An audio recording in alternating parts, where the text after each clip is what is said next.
Fala aí, pessoal, sejam muito bem-vindos a mais um vídeo aqui no meu canal do YouTube. Gente, hoje estou aqui para gravar para vocês o vídeo falando sobre Banco do Brasil, resultado, dividendos anunciados, datas de pagamento para o ano de 2025, guidance para o 2025, ou seja, as projeções do próprio banco para o que vai ter de resultado no ano que a gente está, né? Que é o ano de 2025. Quero comentar isso aqui tudo com vocês nesse vídeo, então deixa seu like, se inscreva no canal. Se você não for membro, vire membro, porque a gente também tem lives que a gente comenta muito sobre isso, 3 vezes por semana, vídeo exclusivo, tem planilha de preço-teto com os meus próprios cálculos para você saber como que chega no cálculo de preço-teto, inclusive tem cálculo de Banco do Brasil lá, e você tem um contato direto comigo, pode inclusive mandar sua carteira. Gente, no vídeo de hoje, o que eu vou fazer, tá? Primeiro, a gente vai falar sobre o que saiu em referente ao dividendo anunciado referente ao quarto trimestre, tá? O dividendo complementar. Depois a gente volta para o resultado, olha o que a gente esperava do resultado e o que veio. Depois a gente fala dos guidance e, claro, das datas de pagamento e do payout que vai ser praticado em 2025. Aqui um ponto super importante.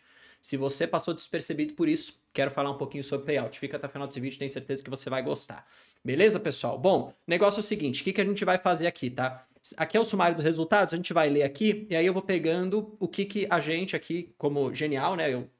Meus colegas estão na Genial, eu estou na Genial também, então aqui a gente vai olhar um pouco para essa perspectiva do que veio e o que a gente esperava. Então, o banco registrou um lucro líquido de 9,6 bilhões, tá? Um crescimento de 1,5% em relação ano contra ano, tá? E um ROI de 20,8%. Olha só, para o quarto tri, a gente na Genial projetava 9,4 bilhões, tá? Um decrescimento, praticamente 0 a 0 ano contra ano. E a gente esperava um ROI de 19,8%.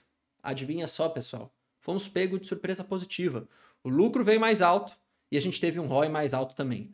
E detalhe, o lucro vindo agora mais alto, ele não caiu ano contra ano. Pelo contrário, continuou crescendo. Ponto positivo, é aquilo. Eu sempre gosto de ser mais conservador, porque se eu tô comprando e eu sou conservador, significa que se alguma coisa de melhor já acontecer, já tô no lucro, vamos dizer assim. Tá? Então eu sempre gosto de pensar dessa forma. Quem é membro, quem tem acesso à minha planilha de preço-teto, sabe muito bem disso. Tá? Na comparação do terceiro tri, o resultado foi influenciado pelo crescimento da margem financeira bruta, que cresce 3,6%, e pela redução das despesas com PCLD. Olha só que interessante, quase 10% de diminuição aqui. E claro, o controle das despesas administrativas, que sobe 1%. Normal, isso daqui bem em linha com o que a gente já esperava, inclusive. Carteira de crédito ultrapassou 1,3 trilhão, crescimento de 6,1% na comparação com setembro de 2024, influenciado pelo desempenho do segmento de grandes empresas. Que detalhe, gente, vamos lembrar, é um segmento um pouco mais conservador, tá? Olha só que interessante, tá? Quando a gente desce aqui e a gente fala um pouco do resultado do curto prazo, né, que é um pouco do que a gente está falando agora, e depois a gente vai olhar um pouco para 2025, tá? Os analistas aqui, eles estavam um pouco mais pessimistas, vamos falar dessa forte, porque eles tinham uma visão um pouco maior, talvez, do que realmente aconteceu, especialmente em relação a isso daqui, tá? O aumento da inadimplência no crédito agro, tá? Então isso daqui, se você falasse assim, Bruno, me dá um motivo do porquê que a Genial tá um pouco abaixo e estava esperando abaixo do que veio.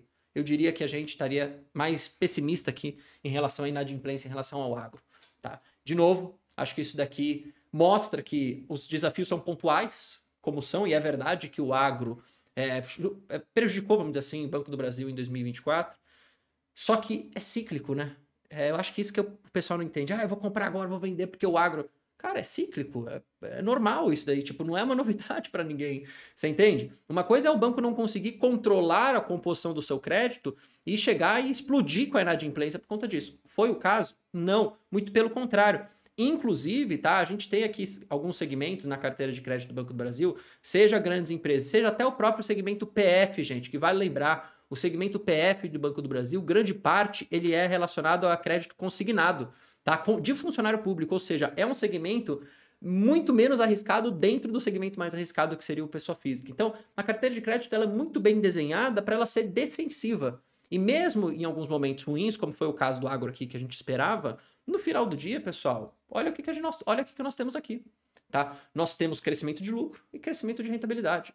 É a conclusão de tudo, vamos falar assim. Ó, na visão acumulada, o lucro líquido ajustado, ou seja, fechando 2024, ficou basicamente ali em 38 bi, um crescimento de 6,6% ano contra ano, e um ROI de mais de 21% no ano de 2024 como um todo, tá? O que é importante da gente falar disso daqui, tá? Se liga, olha esse lucro, tá? lembra disso aqui. Eu vou já antecipar um pouco. Olha o guidance, tá, do Banco do Brasil para 2025. Lucro líquido ajustado. Eles estão projetando que no pior cenário nós teremos um lucro 0 a 0, considerando 2024, ou seja, fechando em 37 bi, tá, no ano. A gente viu que fechou agora em 37,9, ou seja, no pior cenário, o próprio Banco do Brasil está dizendo, olha, nós vamos manter o que nós trouxemos para vocês em 2024, e no melhor cenário, a gente vai chegar em 41 bi de lucro em 2025. O que você pode sempre fazer, tá? Quando você estiver projetando seu preço teto para o ano, você pode trabalhar com o pior cenário. Você pode trabalhar com o cenário de zero crescimento em relação ao ano anterior, que coincidentemente é o pior cenário aqui para 2025, ou você pode trabalhar no meio do guidance. Eu sempre gosto de trabalhar no pior cenário, porque aí eu estou sendo conservador. Mas olha que interessante, se nós temos a mesma força de lucro, vamos dizer assim, para o final do ano de 2025, nós podemos esperar um dividendo muito parecido. Com um detalhe que eu quero falar sobre o payout daqui a pouco. Tá? Olha aqui. Esse é o ROI do Banco do Brasil, acho que é mais fácil de ver, tá? Então a gente tem o quarto TRI de 23, terceiro TRI de 24, quarto TRI de 24 e os anos comparados. Podemos esperar, de acordo aqui com os analistas da Genial, olha só que interessante, eles falam que para 2025, olha a média que eles estimam, 40 bi de lucro, ou seja, eles estão mais para a ponta alta do guidance, mas ainda com 1 bi a menos do que o próprio Banco do Brasil está falando. E eles estão estimando um ROI de 19,7. Nós, a depender do que a gente for ver aqui, tá? E agora o Banco do Brasil ele não dá mais no guidance aqui o ROI, se eu não me engano ele dava, tá? Até o ano passado, se eu não me engano, tá? Mas a gente pode esperar mais ou menos 20%, eu diria, tá? Com todas essas composições aqui. Então, assim, sem muita surpresa. A verdade é essa, tá? Aqui é importante dizer, o índice de Basileia e o capital nível 1, tá? Ou seja, esse daqui são o nível de capital e o índice de Basileia o que permite a gente continuar vendo um dividendo saudável que vai sendo pago e payouts um pouco maiores, tá? Acho que isso aqui é importante da gente sempre mencionar. E detalhe, também sempre importante a gente olhar para o indicador de inadimplência, especialmente 90 dias. 3,32, tá? A gente teve uma elevação observada no agro, já era esperado por todo mundo, não é de hoje. De acordo com os analistas da Genial, o que a gente pode esperar para 2025? Uma recuperação a partir do segundo semestre, tá?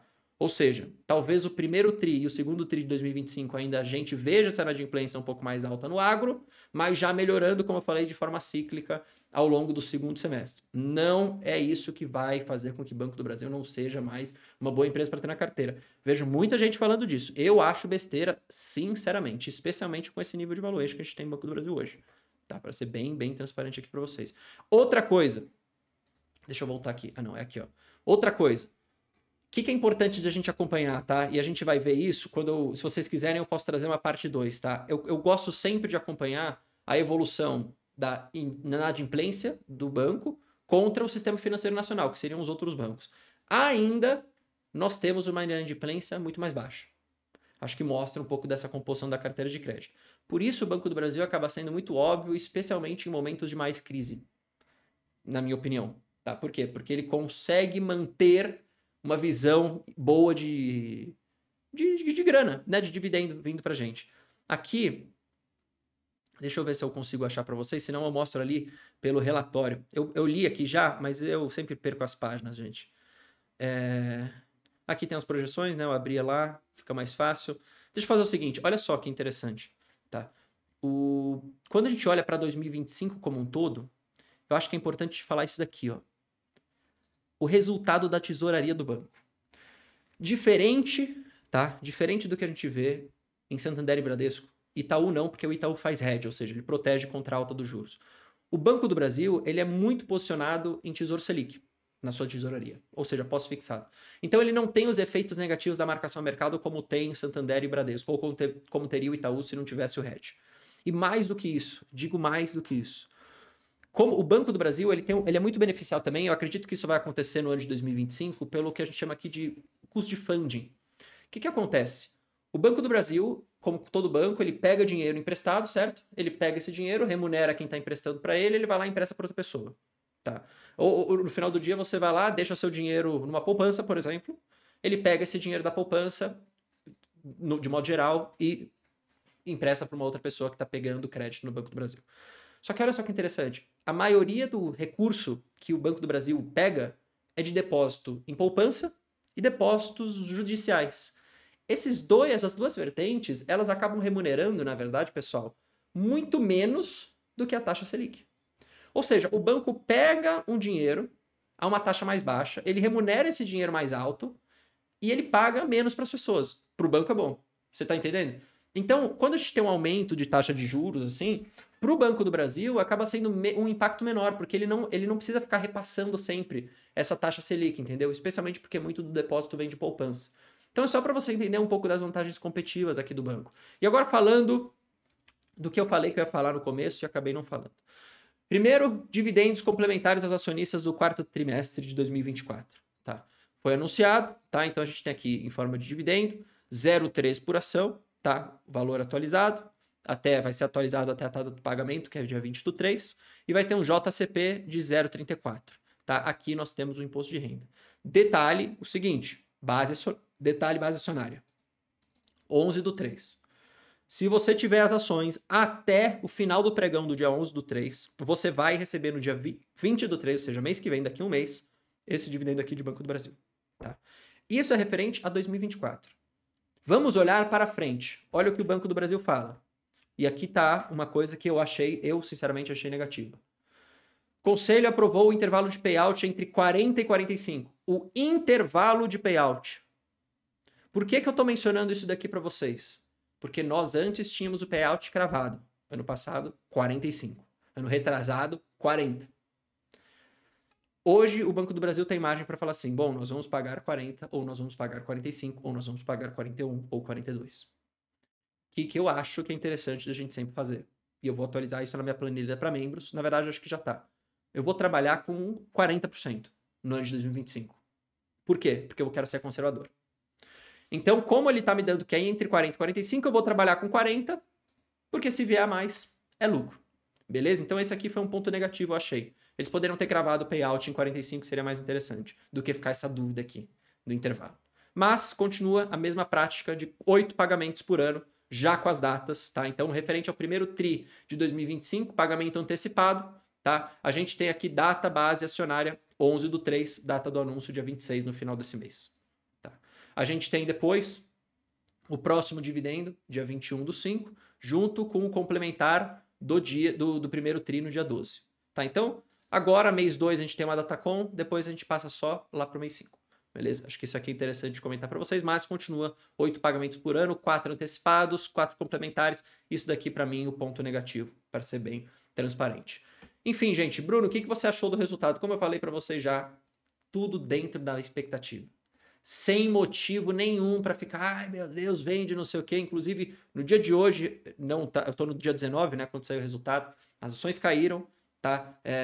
Se cair amanhã, eu vou comprar mais. Eu acho que tem margem, eu acho que tá bom, e o dividendo vai ser forte também em 2025.